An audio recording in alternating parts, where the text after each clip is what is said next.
In this video mga kabagtags lamok, andito pala ako ngayon sa bayan ng Uslob, Cebu. Dahil pupunta ako sa sementeryo para hanapin yung puntod ng 15 anyos na namatay dahil sa gang rape. Pinagtulungan po siya ng 15 na kalalakihan. Sensitibo po ito yung mga video na ito. Andito po tayo sa mga historical sites ng Uslob, Cebu. Gawa pa po ito ng mga Kastila. Yan. First muna natin itong binibidyo para patungo na tayo sa sementeryo ng Uslob dahil dito ang daanan. Napakalumang mga gusali nito mga kabagtas lamok. Gawa ito ng mga Kastila noong unang panahon. Sinako po ito ang bayan ng Uslob at ginawa itong mga malalaking pader, malalaking bato galing sa dagat mga kabagtak. Dito maganda ang view. Meron ding museo ng kagahapon, museo ng kagahapon, museo Uslob. Makikita nyo mga historic, mga gagamitan noong unang panahon. Sulindo ka din mga kabagtas lamok.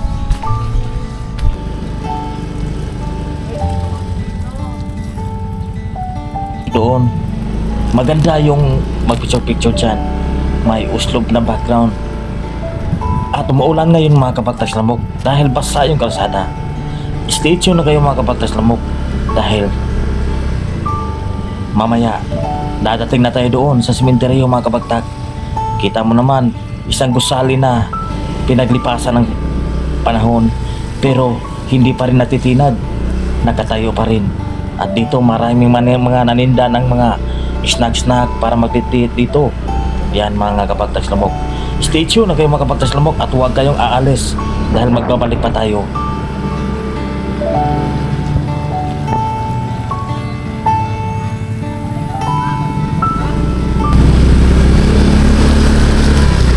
So patungo na tayo sa sementeryo mga kabagtas lamok. Ating puntahan yung dalagita na pinagtulungan ng maraming mga medyo sensitibo. Sensitibo ito mga kabagtas lamok, kaya hindi na natin ilalahad lahat kasi sensitibo yung video mga kabagtas lamok. So dito tayo sa entrance ng sementeryong ito sa Uslob, pinaka lumang sementeryo dito sa Uslob, sa south ng Cebu. Yan, gawa pa ng mga Kastila itong entrance na ito mga kabagtas lamok. Nakita nyo kanina yung mga simbahan, mga structure, yung mga pader, luma na talaga mga kabagtas lamok. Yan, may mga ano dito, nakapunta tayo dito mga kabagtas lamok. Yan, marami mga patay pa rin ng libing. Yan, entrance dyan at meron tower. So hindi na natin lahat ibibidyo yung mga puntod na yan nasa gilid kasi nakabidyo na tayo noon. So atin lang puntahan yung puntod ng dalagita.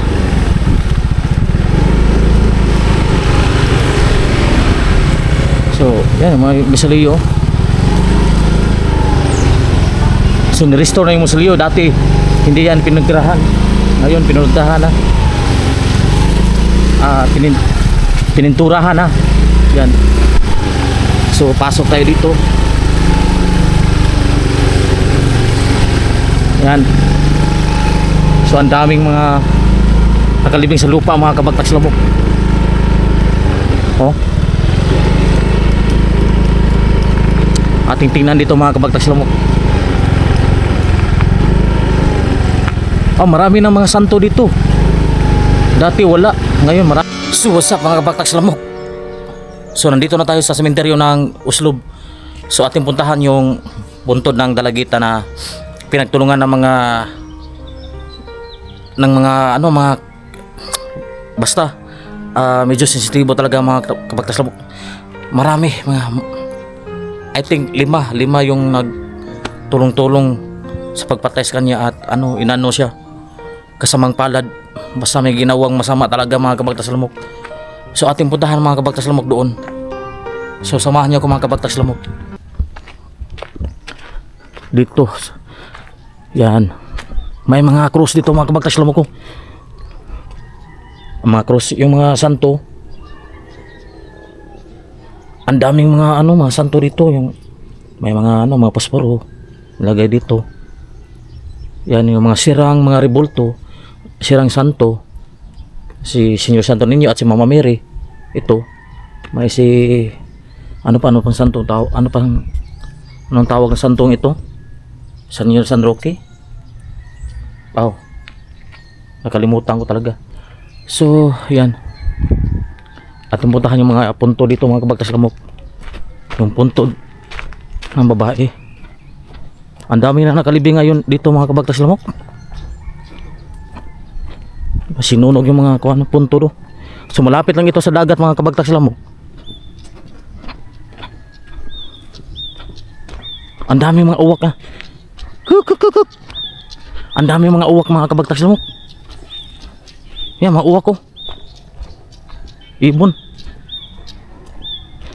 Yan.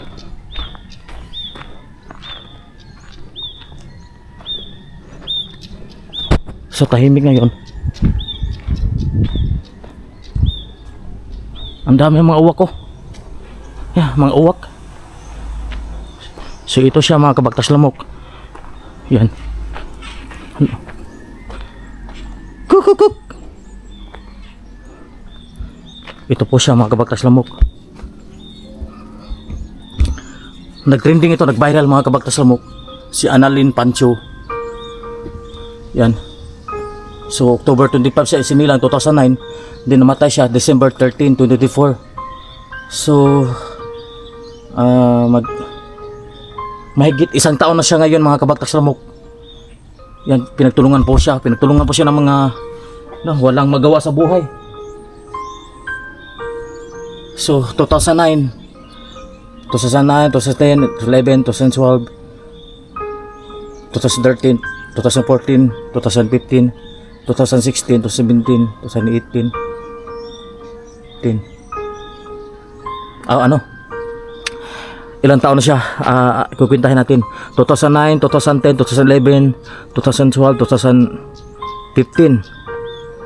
Then 20 2009, 10, 2011, 2012, 2013, 2014, 2015, 2016, 2018, 2019, then 2020, 21, 22, 14 anyos lang po siya. Pinagtulungan po siya mga kabagtaslamok. Kawawa talaga mga kabagtaslamok. If I'm not mistaken, 14 years old or 15. Yan. Kawawa talaga si Annalyn Pancho. So, grabe yung niya. Naranasan niya yung mga grabe. Pinagtulungan talaga. Bali, lima talaga lahat. 5. I think 5 if I'm not mistaken. Grabe. Kawawa pa talaga siya. Pinagtulungan siya mga kabagtaslamok. So ngayon may nakita ko mga ibon, marami mga ibon dito mga kabagtaslamok. Yung mga uwak, ang daming uwak dito. Yan. Sa punon yan. Dami mga uwak kanina. At nung hindi pa ako nakatungtong, ang daming uwak nakapatong dito sa nitso. Yan, nagliparan ang mga uwak ko. So yung back to Annalyn Pancho. So grabe, galing po sa Triskuhan. Meron siyang boyfriend na nagka-meet up. Ka-meet up lang niya sa Facebook. Ayun, may kasama pang mga kalalakihan. Kaya pinagtripingan po siya. Dahil lang sa kanyang textmate o sa Facebook.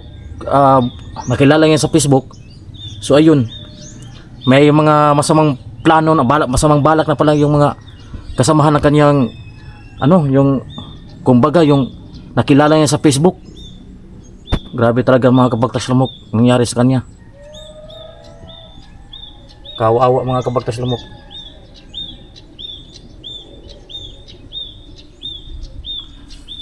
So ayun mga kabagtaslamok. So wala tayong alam sa background. So taga dito lang siya sa Uslob mga kabagtaslamok. Ang dami talagang ibon mga kabagtas lamok. Yung mga uwak ko, lumilipad yung mga uwak ko.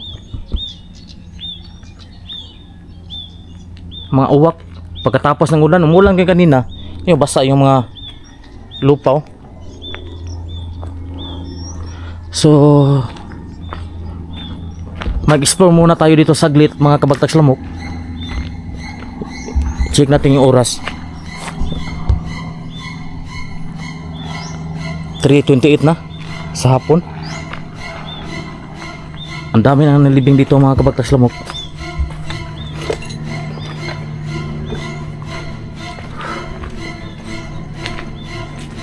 May bago pang nitso.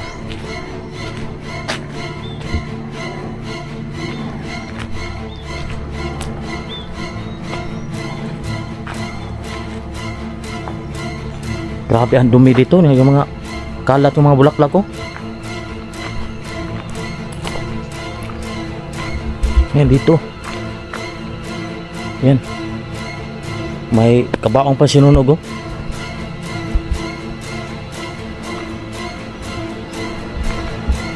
Yun na yun, may diaper pa mga kabagtas lamok.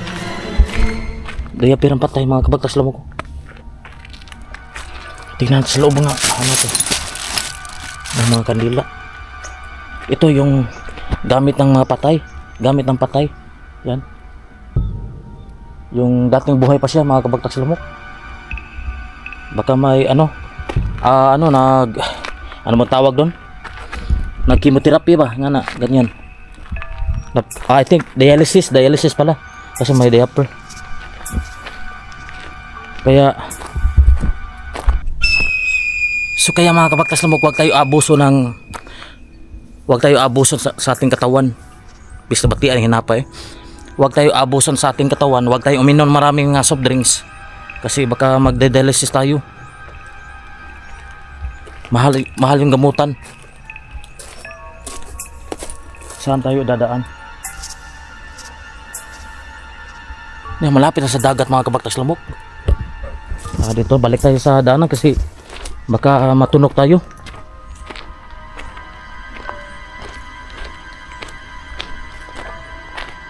Hindi lang tayo mapapalipad ng drone kasi hapon na.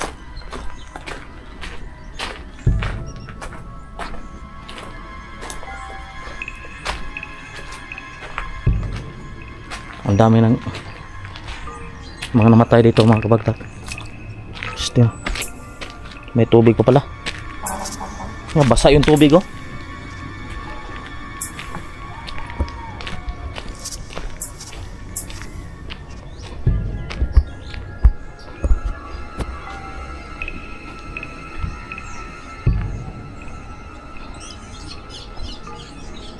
So hindi tayo pupunta sa dagat kasi may mga matitinik na bagay. Yung mga uwak ko, dami mga uwak dito.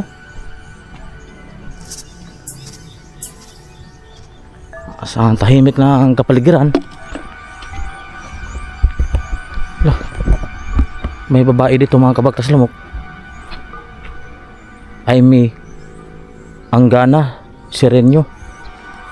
Namatay siya August 31, 1988. Then namatay siya namatay naman. August 31 siya isinilang 1988. Then namatay siya July 13, 2020. So ngayon naging buto na siya mga kabagtas lamok. Ito na nilagay siya sa lagay ng mga buto kasi ini-exhume na yung katawan niya. In-exhume na. Kasi nagpa-5 years ang konta ko. July 13 siya 2020. Namatay. Di nag-6 taon na ngayon kayo nilagay na doon dito. Kawawa talaga mga kabagtas lamok. Ay, yung buhay mga kabagtas lamok.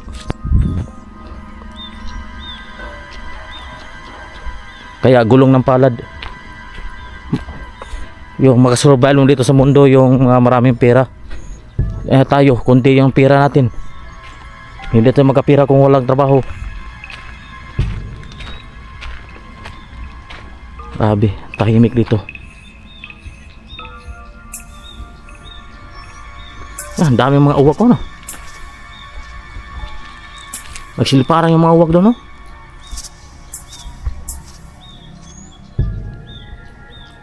Hindi lang makita kasi malayo yung mga uwak.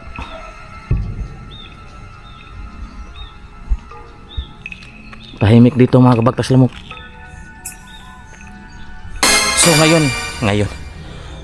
So hanggang dito lang tayo for today's video mga kabagtas lamok. So pasensya na kayo mga kabagtas lamok ha, hindi tayo historic na person. So wala tayo ganong alam, hindi tayo nagre-research muna. So yun lang yung ating topic.